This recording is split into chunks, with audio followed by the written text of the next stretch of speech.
Hey, this is great. I was here yesterday. This is my wife, Jackie, by the way. Married almost 49 years. Now, I know some of you want thanks.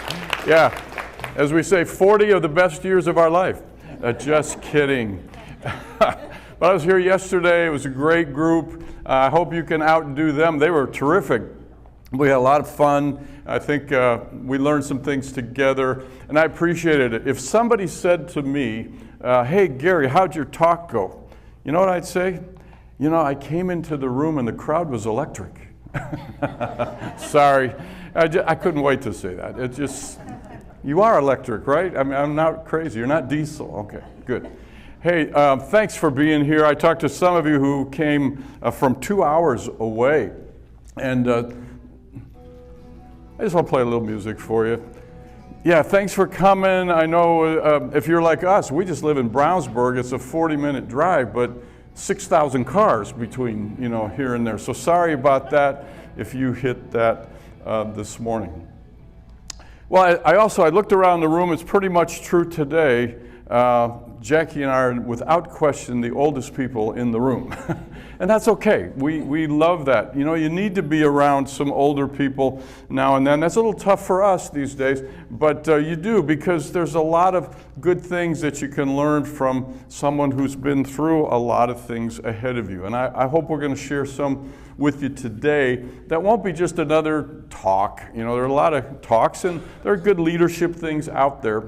But I think you're going to find this one something you can literally use maybe before you even go out that door to your lunch or whatever your next thing is. So thanks. Great to be here. Let me tell you, though, a little bit about being old. About in the last 10 years sometime, I think we woke up one day and went, we are old, aren't we? Yeah, you're not there yet. I'm glad, but it's going to happen to you. And one reason I knew I was old was because I started getting replacement parts. Honest truth. Cataract surgeries, so I have new lenses in my eyes, which is a good thing, but that's a little traumatic to go through that. But maybe more traumatic, a little more challenging was right here. I have a new kidney. I had a kidney transplant 2.5 years ago. Again, very thankful for that. I was in, if you know anything about, you follow any of the medical stuff, I was in stage 4, which meant if I graduated to stage 5, I would be on dialysis.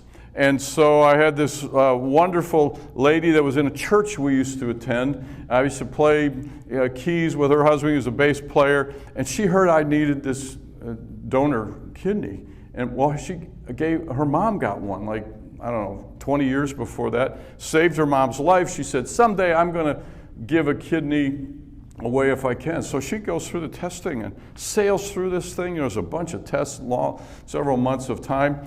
And sure enough, she said, I passed. And on December 14th of 2022, got this new kidney. But it's a replacement part. That's a little bit scary at times. I don't know if you've ever seen one of these things. This is another thing that made me feel old, because they put these ranges. I didn't put as many. Usually they have about 6 or 8 of them, right? And you're saying, well, which box am I in? Guess what box I'm always in? The last box. Think about that, folks. Think about like a funeral, which is not that. That's the last box. Anyways, you got to laugh sometimes. It's just the way it is. Well, the other thing about being old, that's a good thing, and there are many. Some is perspective about things. But you also have to keep life a little simpler. I wish that weren't always true, but simple isn't always bad either. You got to be a little more careful. I was talking with Ashley, right, about living in Colorado, and I've climbed 9 14,000-foot mountains, and so we talked a little bit about all that. But I don't know if I can do that anymore. You just got to be smart. You think you're still 35, you're not. And some of you are going, yeah, Gary, get real. But that's what I want to do today, not because you can't handle it. You could probably handle a lot more. But I want this talk to be kind of simple, because I want you to remember something. I want you to take something away with you. So we're going to do 4 segments. Start with a funny story. It's really about being old, and I'm not sure it has much to do with the rest of the talk, but maybe some of you had a long drive, or you're tired, or you're down from the week, or you're a little bit discouraged. That's okay. I'll tell you a funny story. I think you're going to like it. Secondly, though, a little more important, will be a fundamental principle. What I've learned about you from Amy and others, by the way, Amy, super job putting all this together. But I said, what are the kind of things that you do? And so I think I'm right from what she said, is that you connect with people. I want to give you a fundamental principle about connecting with people that's revolutionary, simple, yes, but so important to what you do and probably what we do in a lot of our lives. So we'll come to that. But then, beyond that, I want to give you a fresh perspective about that. Here's a way to live that principle. Maybe even more than you already do. Maybe you already are. And so if you say, yeah, I'm doing that, I want you to celebrate, you know? I want you to go, yes, we're on the right track. And then, the last one, it's all free. I'm not here to sell you a program. I'm not trying to get you to sign up for, some special, leadership club or whatever. I got a couple of books, we'll talk about that, but that's really not why I came. If you want one, fine.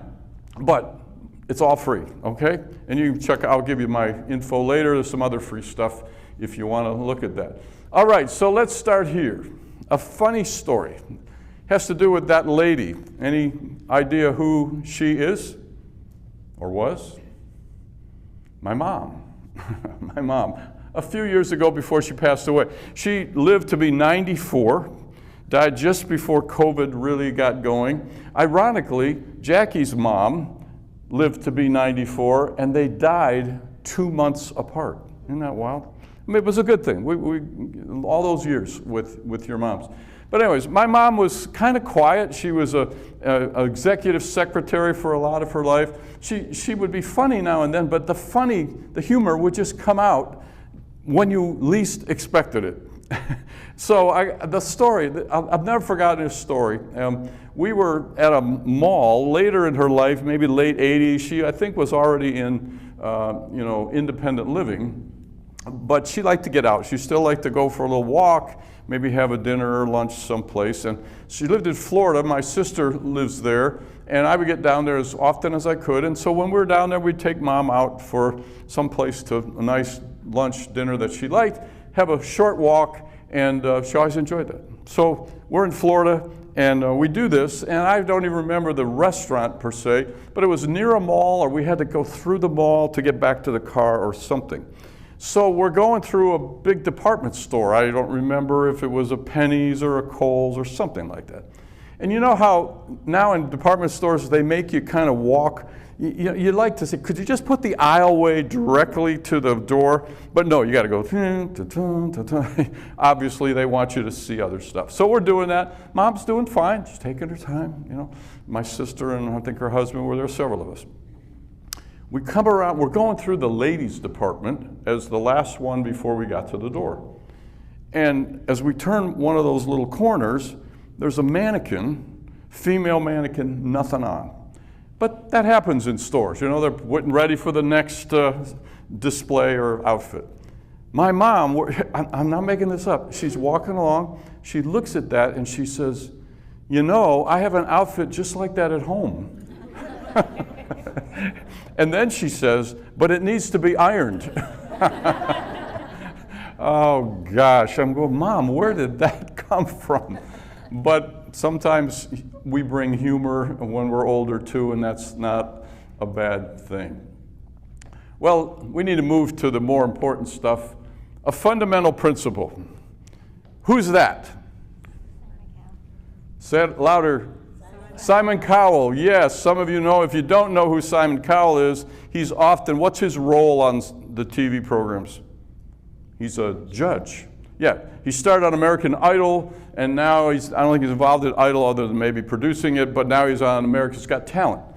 What do you always know about Simon Cowell? The people who get into these contests, they're thinking what? What's he like? He's tough, yes, he's critical. He finds the smallest thing. He still does this where he'll say, stop, in the middle of their song, right? And you go, stop, do you have another song? Oh, wow, I'm in trouble. And I guess they're supposed to have a second song. You know what? He's almost always right, but you don't want to cross him. Because see, if you're going to go on in the competition from that point, or if you're going to want to win, you have to hear something from Simon Cowell. I'm convinced of it. I've watched it enough. Here's what it is, and this can apply to what we do. I'm going to remember you. I'm going to remember you. Because you see, there are a lot of great musicians. I'm a musician. There are a lot of great musicians. There are a lot of great, singers. There are a lot of great dancers. I mean, all the different skills. There's a ton of pretty good people. Now, there's a few people, particularly on American Idol, that are terrible and just don't know it. But you're up against usually a lot of talented people. And see, talent alone doesn't do it. What does it? Well, one of the things is they got to remember it. They have to go, yes, I'll never forget that performance. That was so good, because all the rest will just be the same. That's true of what we do. That's true of what we do. If people don't remember what we do in even a one-on-one thing, in a talk, if you all walk out the door a little bit and go, hey, that was a pretty good talk, that was funny, the jokes, I like the jokes, what's for lunch? Okay, good. I'm sorry if you want to have lunch. I would be surprised. But I hope it's not that. I hope you say, I don't remember, what do you even talk about? There's a lot of that out there. And so it's important that people remember even a phone call, even a first connection. You walk in the door someplace. I have a favorite phrase. I don't know if I remember this one. Intention is one thing, perception's everything. Right? I mean, if you're offended by today or something, I don't think you will be, but if you were, and you're kind of ticked off, and you came up and told me that, and I just got defensive and went, I didn't intend that. Come on, what's your problem? No, part of that's my problem, because I have to think about, did I also deal with the perception of what happened? See, if you remember it for a good reason, then that's a good thing. So I'm going to give you 5 things that come really from a book by Chip and Dan, not Chip and Dale, Chip and Dan Heath. These are marketers. They wrote this book, a couple books, to help people to make a difference doing advertising, etc. Made to stick.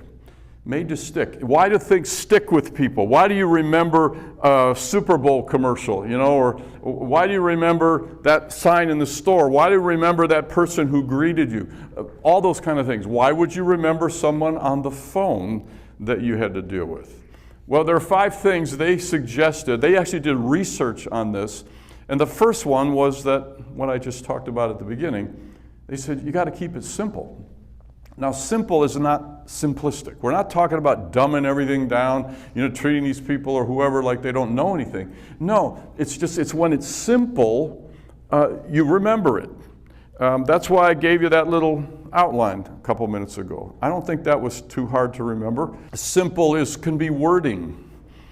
Simple can be instructions. Where you go, you know these instructions a million times, you've done them a million times, and you tell them to the person, goes, oh, that should be easy. Well, was it really simple? Here's what I want you to also do as I go through these 5, is write down, or just think about, what would that look like in what I do, what you do? Do we make it simple? Maybe you already do. Like I said, celebrate that if you do. Go, yes. But maybe here or maybe later in some other discussions or future meetings, you can say, hey, do we do things simply? Do we ever evaluate that? Do we ever ask people, did that make sense? That would be a start. If you do, they'll remember it better. Second one is the unexpected. The unexpected, not the impossible. Don't start promising that kind of thing. But do you do things that are unexpected? I guarantee you will remember them.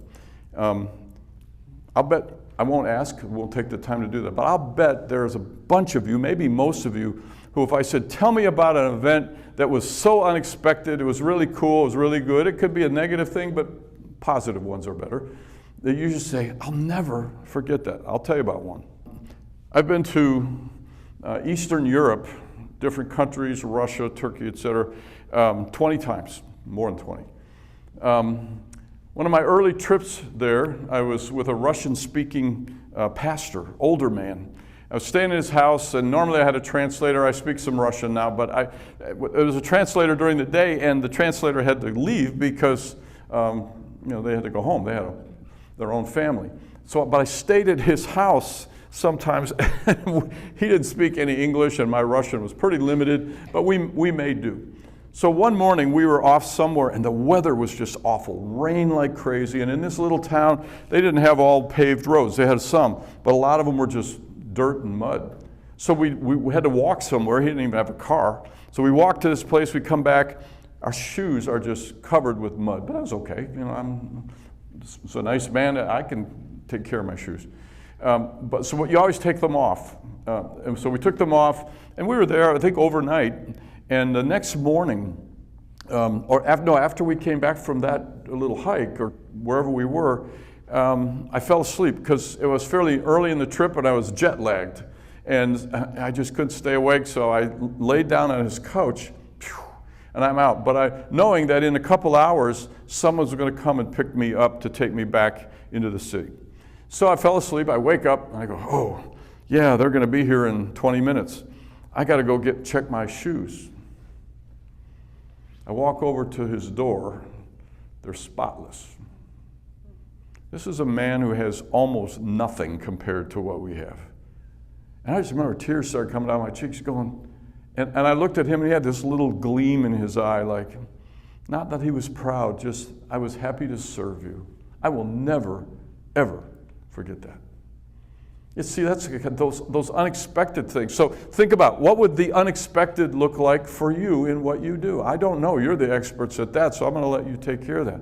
But do we ever do that? I mean, I know unexpected in the business world has been things like just somebody called me. Somebody followed up with me. Somebody listened to me. Somebody responded. I'm going to talk about a couple of areas in that in a minute. But think about, what do you do that's sometimes unexpected? You go, people aren't going to forget that. People aren't going to forget that. All right. Thirdly, clarity, not overthought. Just, it kind of goes with the first one, but is this clear? I mean, it might be simple, but maybe you spell out a 3-letter word. That's your acrostic. But when you look at it, go, does that make any sense? I've listened to talks and things where I go, oh, that was a clever little thing, but I don't have a clue what that means. Yeah, it's got to also be clear. It's got to make sense. Does this fit with the kind of things we talk about? If you're an average person that you talk to, will they just go, oh, yeah, thanks, I get that. You spelled out cat, and it works. Okay, whatever. So just don't overthink it, but be clear.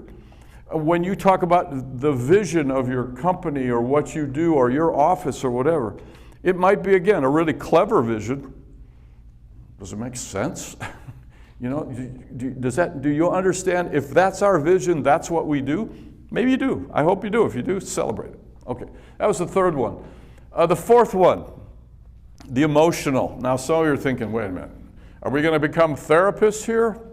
But I've heard that some of you are really good at responding because people are going through challenges. They're going through tough times. And I just want to encourage you, if you're doing that, to say, way to go, because emotional moments, they matter. They matter to people. I don't know if you saw, this was a commercial some years ago for gum. As it started, there was a dad with his little 5-6-year-old daughter, old enough to chew gum. And he would give her a piece of the gum they were advertising, and then he would take the wrapper off, she'd take the gum, and then he'd take the little piece of paper, and he'd turn it into like a pterodactyl or something. I wish I could do that, but then they showed him the little girl, a little older, maybe grade school, same thing, give her a piece of gum, he makes a little something, hippopotamus. And then they do another, whatever. And the commercial's flowing right along. And then the end of the commercial, the girl is going off to college. And so they're bringing boxes and all the stuff that she would need for her room. They're putting it in the back of the car trunk or whatever. It's pretty full. And the dad has the last load, and he's got some stuff in his arm. And on the top, there's a shoebox, and it's not hooked to anything, and it slides off into the driveway. And guess what's in the shoebox? All those little pieces of paper, all the little animals, kind of representing this is a whole life of dad and daughter, and they did these cool things, and now she's leaving. Oh, I have a daughter. I got thinking about, as I'm watching this commercial, I'm crying. I'm so embarrassed. I'm going, the tears run down. I have a daughter. I'm thinking, what would that be like in the whole thing? And then I'm thinking, Gary, this is a gum commercial, for crying out loud. But they got me. Why? Because of the emotion. And what does that mean for you? Again, you'll have to decide that, but I think it could be something very simple as just like a little phrase. As they tell you about what's going on, tell me more about that. Or, you know, if that were me, I'd be pretty scared right now. I wonder if you are. Not you know that. Again, you're not their therapist. Will they remember that when they talk to you, or this could be in your community, this can happen anywhere. I'll talk more about that in a few minutes. Will people remember that you stopped long enough to share their emotions? There's a little boy across the street from us. He has this little electric dump truck. And we knew them pretty well, but not great. I wasn't real close to him. So anyways, he drives up my driveway. It's kind of a sloped driveway. And he's in his little truck. I'm working in the garage. And he says, do you have anything I could put in the back of my dump truck? He's like 5 or whatever. And I said, I think so. And I had a pail of, just dirt from digging up plants or, whatever. I said, here's some stuff. And then I'm thinking, his parents are going to think I'm sending them all my junk. I said, if your parents don't want this, bring it back. But so I put some dirt in his dump truck. He goes, oh, thank you. And then he starts driving away. And I went and I said, hey, good to see you, Cash. That's his name. And he turns around, he looks at me and goes, I didn't know you knew my name. Wow. Now, that wasn't that significant for him at that point in time, but that was emotional. Hey, this man, he knows my name? How cool is that? So you can think about what all that looks like. We'll talk a little bit more about that, because there's one more that's related to that. Everybody has a story. We talked about the gum commercial. What did they do? They turned it into a story. Almost every commercial now is some kind of a story, some to picture. People remember stories. And sometimes you need to tell those. Or sometimes you need to say, really, sounds like you've got quite a story. I'm a pretty good listener. But, maybe that's appropriate, maybe not. But just be open to say, remember Simon Cowell? I will remember you. I will remember this organization. I will remember when I was sitting around that table and somebody said that. I remember that they took time. I remember that they stopped and maybe did any one of these things. Simple, unexpected, clear, emotion, story. Those are 5 ways people will remember you. Well, I said I also give you a fresh perspective. My favorite part of this whole deal, because it's one thing to talk about something, it's another thing to do it. And I want to give you a pretty easy way. It's not the only way. You don't have to use my method or this method, but I think you might find it helpful. So here we go. A fresh perspective.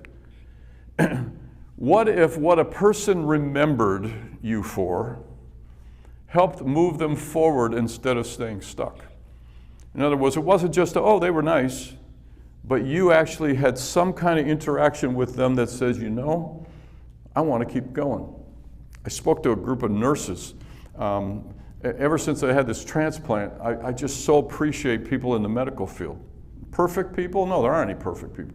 But where I went, IU, I'm not doing a commercial for them, but IU Health, I went there, had the best surgeon in the country. The staff was phenomenal. I've never forgotten that. And so I've tried to say thank you to them. I spoke to this group of nurses, did this talk in its own form, but talked to them, and I asked for some reviews. I just said, look, I just would love to get 2 or 3 of you to tell me what you thought. Well, the gal in charge I happen to know, and she said, I'll get you some reviews. So you got about 8 of them, and several of them said, I was ready to quit. You know, the medical field's pretty hard these days. The educational field is pretty hard these days. There are a lot of people saying, I don't think I'm making a difference. Well, I want to give you something that will say, maybe you already are, or you've got a chance to not just help someone in the moment, but to help them move forward. What if that happened? Or what if what a person remembered gave them hope and encouragement and strength to not give up, but to actually thrive? Maybe they weren't going to quit, but they're just kind of putting their time in. Yeah, okay, I got a job, I get paid, I kind of like it, but again, I don't think I'm growing through this. My days aren't getting necessarily better. We'll talk about that. And then what if what person remembered led them or helped them not only help themselves and thrive and feel better, but all of a sudden they said, that was so good, I'm going to do that for other people.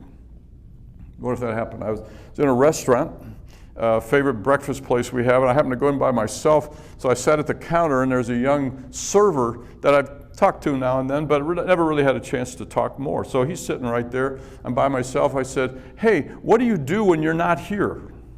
And he says, well, I work with young kids in like Pee-wee football. He says, I'm one of their coaches. We have a big team of coaches, a lot of kids. And he says, most of them are underprivileged kids. I said, man, way to go. That's awesome. I said, I'll bet some of those kids look to you for things that maybe they don't get at home and that you're really helping them to move forward. He says, I think so. So I gave him my little talk, which you're going to hear more about in a minute. And he said, could I share this with all of my coaches? I said, no, it's copyrighted.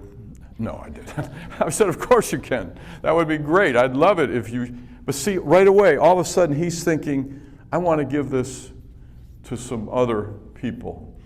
So how do you do that? You should have a domino on your table. But here's what they're for. It's just an illustration.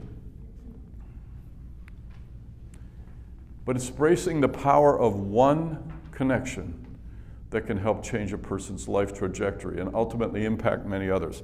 I've spoken in front of thousands of people, but I've also spoken for 2 or 3. The number doesn't matter, because here's the deal.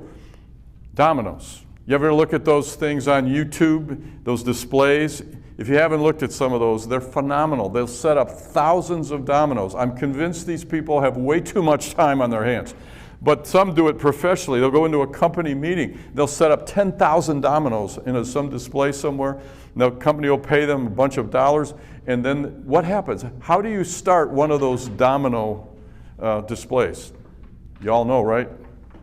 Touch the first one. Somebody just goes, toot, when it's ready to go. You touch the first domino. And what happens? That domino starts to touch others. If the first is toppled, mostly there'll be people who follow. It works with people. That's my conclusion. The same can be true with people. You think maybe you're not making a difference? I guarantee there's probably someone in your contacts already who's going, I learned from that. I've never forgotten that. It doesn't matter. And I'll tell you a domino on steroids story later. But let me give you a couple examples from my own experience that I hope will encourage you. First of all, there's a man at the airport. When I first came to Indianapolis, we were planning to do some part-time things, including speaking and some other things, but I was going to somewhat retire, and so we had some money to work with, but thought I need a little more. And so, and I was getting a little bored, so I like to drive, and I like to talk to people. So what would be a good job if you're going to drive and talk to people? Yeah, rideshare. I worked for Lyft. Now, I didn't make a lot of money. That got a little discouraging at the beginning, but it was something, and I got to do what I sort of love to do. But I was a little frustrated, and so on a Monday night, I did this very part-time. Didn't normally go out on Monday night, but I said to Jackie, I just need to get out. I'm a little restless. If I get one good ride from the airport, we live fairly close, that would be fun. So I went about 10 o'clock, because a lot of flights, as many of you know, come in and out of the airport from 10 to 1 in the morning. So I went out there. Pretty soon I get a little beep on my phone, which tells you there's somebody waiting. I drive into the spot. Maybe you've seen it there downstairs. And the guy walks across, we've already connected. He walks right over to my car. This is just before COVID, puts his stuff in the back seat and sits in the front. Now, normally people didn't do that anyways. You, of course, couldn't do it during COVID, but it was fine with me. He didn't look like a serial killer. I thought, well, okay, it should be okay. He hops in the front. Clearly, he's a business guy. So I have a question. I asked two things. Are you coming home? Is this home for you, or are you here on business? I said, either way, I'm awake, and if you're tired, sleep, I will get you there, and no problem. And he said he wanted to talk. And the first thing really he said was, I'm going home because my wife's dying of terminal cancer. Now, he didn't know anything about my background or anything like that. I mean, I have a counseling background, other things. Didn't tell him. I'm just his Lyft driver. But he just had to talk about that. And I said, well, I'm a pretty good listener. I even pray for people, but I'm a pretty good listener, man. I've got 40 minutes. Talk all you want. And he did. And he just started going through the challenges and how they tried so hard to save her life. What he eventually found out, but didn't know at the beginning, was the lady sitting right over there, 15 years before that, had colon rectal cancer, stage 3. We didn't know she was going to live. We're thankful she did. And I didn't go there other than to say, I just got a couple ideas we learned going through her time. Maybe they'll be helpful. He said, tell me.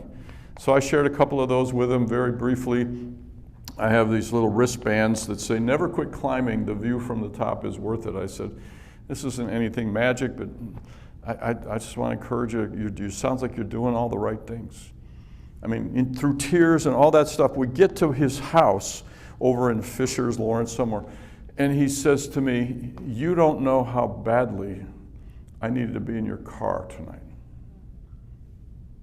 I didn't make that happen. I just was going out on Monday night to get a ride. And I said, well, I don't know if I did that much. She said, oh no, thank you, thank you, thank you. I've never seen him again. I don't know if I ever will. And this is true for you. Sometimes you'll do something good. You'll be like, I think that was a first domino moment, but you don't know the outcomes. But I know enough outcomes to know that somehow that had to be helpful. Maybe with one other person, maybe with his family, I don't know. But I'll never forget the man at the airport. I'll never forget a server at a restaurant. It was just after COVID. A young gal, I think she was 19 or 20, and when I went to restaurants after that, I would always say, because servers, I know, lost their job, they didn't work. And I just said, what did you do during COVID? How'd that work for you? And she said, well, I was doing pretty good. I'd saved some money to get my own apartment. She said, but I had to spend my extra money to just get by. And she said, now I'm working again. I've got 2 or 3 jobs. I can't remember what she said. And I said, well, way to go. I said, a lot of people would just expect other people to fix this. Thank you for hanging in there. You're working really hard. Keep it up. And this is kind of in the middle of our breakfast. So we're finished our breakfast and drinking some coffee, and she comes over and brings the bill. Well, one thing we do, it's just our little thing, a couple times a year, we'll pull together $300-400 in $100 bills or 50s or something like that, and just keep in a wallet and go, I wonder if this could help somebody. So we heard her story, and we looked at each other while she was gone and said, this would be cool to help her. So she comes back, and I guess she brought the check back, or it was still on the table, and I said, do you get to keep all your tips? And she says, yeah, I do. I said, well, good. I said, I'm not going to put a tip on today. I like to mess with them a little bit. Wanted to be a surprise. She says, oh, okay. Like, this guy's cheap. I hate you. I don't know what she thought. I said, no, I'm going to give you a tip, but I don't want to put it on there. I pull out a $100 bill, not because I'm rich, just because that's what we like to do now and then. Happen to have it. Handed it to her. I said, here, this will not fix your problem, but I want to encourage you, don't quit. You are doing the right things. So I could see a few tears coming in her eyes, but she hustled away. That was fine. She didn't have to say anything more. We were good. If she never came back, it was one of those where you pay up in the front. Anyways. But about 10, 12 minutes later, we're still drinking some coffee, taking our time, glad we did. She comes back. Comes up to the end of the table and she goes, I can talk now. I thought, well, good. I didn't know quite where that was going. She says, oh, I've been in the back room crying for the last 15 minutes. I said, well, we didn't try to make you cry. She said, oh, I know. She said, but thank you, thank you, thank you. I'm convinced that was a first domino moment. Sometimes you do get to see people again. And I'm going to tell you one more. This is the domino on steroids. This may or may not ever happen to you, but I want you to see the potential of it. A little girl in a classroom. A little girl in a classroom. Before Jackie and I even met, she was a teacher, elementary school teacher, and was teaching third grade. And she got a little Korean girl. There she is. I'll call her Mary Kay, because that's her name. She's in her classroom, third grade. She's only there for one semester because her father was a leader in South Korea, still is, still living actually. And he would come to the States periodically and raise money and, do some speaking. So she's in this classroom, and unfortunately the leadership of the school, the great leaders, but they missed something. They didn't tell Jackie that while she could speak pretty good English, she couldn't read or write it. So Jackie, as naturally, did this fun thing where she said, well, let's just read a little story. You're all good readers. It was like first or second grade stuff, nothing that anybody would be overwhelmed with. She says, let's all read a sentence or two. So they're going around the room. Well, guess what happens when they get to Mary Kay? She's stumbling over first, second grade words. And of course, kids are always wonderful, aren't they? Yeah, the boys. Are you stupid or whatever? You can't read this baby stuff? Where are you from? Whatever they said. So Jackie decides that she's going to ask her, why don't you go to the board and write words in Korean? Now, if you've seen Korean letters, they're really cool. They're intricate and all different kind of cool shapes and that kind of thing. So she goes, I can do that. She goes on the board, starts writing some words. So the kids start asking her, even the boys who were criticizing, can you write my dog's name? Can you write my last name? Can you write? And she's doing this. She went from a fallen hero kind of person to a superhero in about 30 minutes. That's not the rest of the story. So she leaves after that semester, goes wherever. Jackie loses touch with her. We're married, and as we're thinking about it, she told me that story, has no idea where she is. But she runs into her dad at a conference somewhere, and he's speaking, and so she thought, maybe I'll go talk to Dad. Maybe he remembers me. It was 40 years before. So she goes up to this dad, and she says, I don't know if you remember me. I was Miss Sanders, and I'm Miss Sinclair, and I taught your daughter in second grade. And he goes, oh, I remember. And so he has some assistant there. He says, give me my phone. Right then, he says, he calls and starts talking in Korean. She's not there. The daughter's not there. But he leaves a message. And she says, oh, she's going to call you back tonight. Dad is still dad. And she did. She called Jackie back, and they talked for the first time in 40-some years. Found out that little girl that was in her third grade class went to this school in the Northeast. Maybe you've heard of it, Harvard. Yeah, she went to Harvard, PhD in International Education Studies. And for 40-some years has taught other students what she learned, and she said, the core of what my whole philosophy is about in education came out of your class. 2 years ago, we sat in a restaurant with her And she told us the rest of the story in Southern California. We've had 2 meetings now. I'll tell you, that's life for me. That's worth it. I don't care if you don't have any others. I've told that story to educators, and they go, I've never thought about that potential. All I think about is that kid who couldn't do this, or that squirrely one who drove us crazy, or whatever. And so often they're now and then I want to find out more. Or yes, one came back and I never thought of how significant that was. I never thought about the possibility, the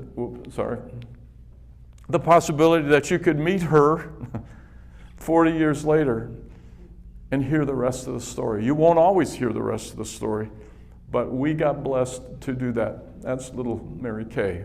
And she's still impacting people. She's still impacting people. I gave her some ideas, some things that maybe we could help with. And she says, my mind is already going. I mean, I don't know where she'll stop, but it's unbelievable. Will they all be like that? No. Doesn't matter. They don't have to all be like that.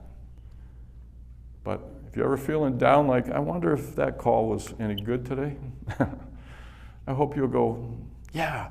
Or it doesn't have to be at work. I went to a school board meeting. As I said, my heart beats for educators and people who work with kids and maybe never see the results. So I went to a school board meeting. I had no idea how to get into the school. You know, I knew a few people, but I said, I'm just going to go to a school board meeting. So I went to 2 meetings because I didn't know the process. The second meeting, I go in and they fill out a little form that says, here's my name and what I want to talk about.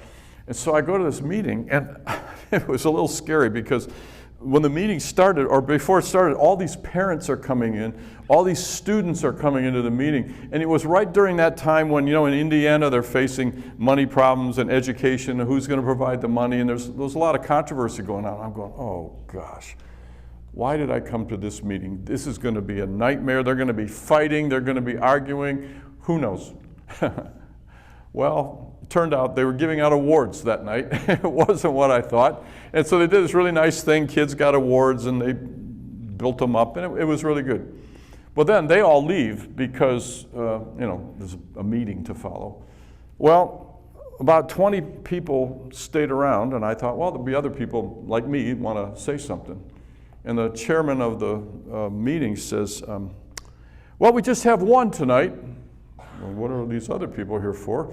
Mr. Sinclair.